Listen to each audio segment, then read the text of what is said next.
talk about this slander campaign. In my opinion, what we're addressing here tonight is a ruthless campaign of hate and slander against the City Council of Friendswood. However, to the public citizens, the group of individuals waging this campaign have portrayed themselves as self-anointed, righteous watchdogs of the evil doings at City Hall. Nothing could be farther from the truth.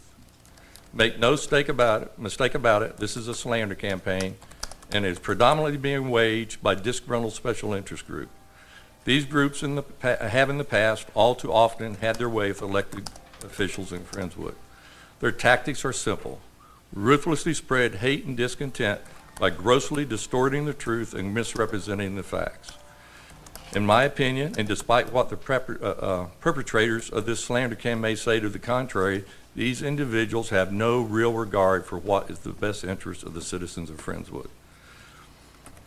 I would like to believe that these people are just confused and do not know the facts of the matters in question, and once they did realize what the facts were, they realized they were misinformed. However, I'm afraid this is not what we're dealing with. It is obvious to me that the facts have no place in their strategy. They have consciously decided to ignore facts entirely.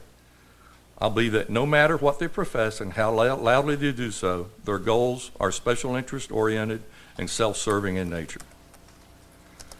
The accused in this situation are at a distinct disadvantage. We should remember that the court of public perception, people who can artfully twist the facts without flinching, have clear advantage over those who have limited themselves to describing the true facts of the matters. Another disadvantage is for the accused is that it seems to be a human characteristic that people want to believe the worst of things, especially when the facts are so artfully distorted to appear as if a truly heinous act has been committed. Several of the leaders of this campaign are not new to weaving these webs of distrust, and they're very good at it. They are ruthless, experienced, and have over the years habitually twisted the facts of various matters to get their way and thus maintain their power base. Some of the leaders of this assault have a decades-long record of using their inherited good name, power, and wealth to intimidate and sway local elected officials. During the past 14 months, the newest batch of elected officials have apparently not responded appropriately to the demands from these individuals. Their intimidation tactics and unreasonable demands have not gained the traction as they have in the past. It is my personal belief that this is the dynamic that is at the root of the reason we're here tonight. It appears that these individuals honestly believe it is their inherited right to enjoy absolute authority over all decision-making at City Hall. They intend by all means possible to restore that right. I do not believe I was elected to City Council to represent just the special interest groups in this city. I believe I was elected to represent all the citizens of Friendswood. Mike Barker, speaking as one council person, will refuse to bow down to threats and intimidation from anyone.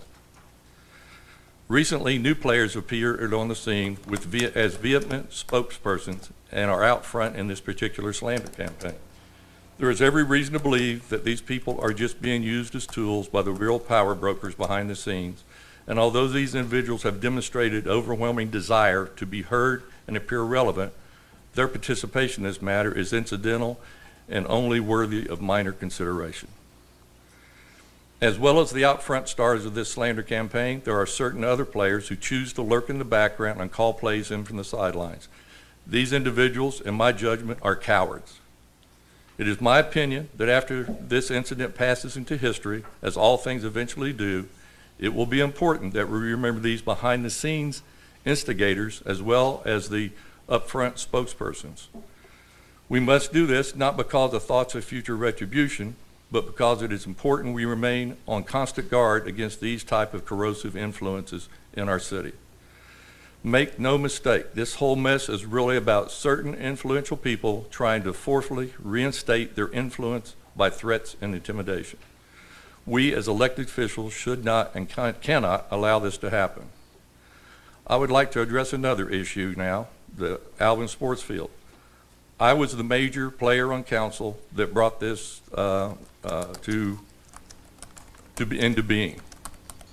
When I first was elected to council last year, the red hot topic from citizen groups was the overwhelming need for additional sports field. Council took this subject up and started looking for options. Councilman Jim Hill and I, as well as others in council, took this topic serious and begun to consider possible sites both in and out of the city limits of Friendswood.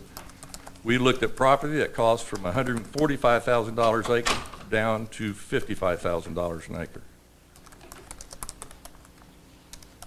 David White and I have been friends for well over 30 years.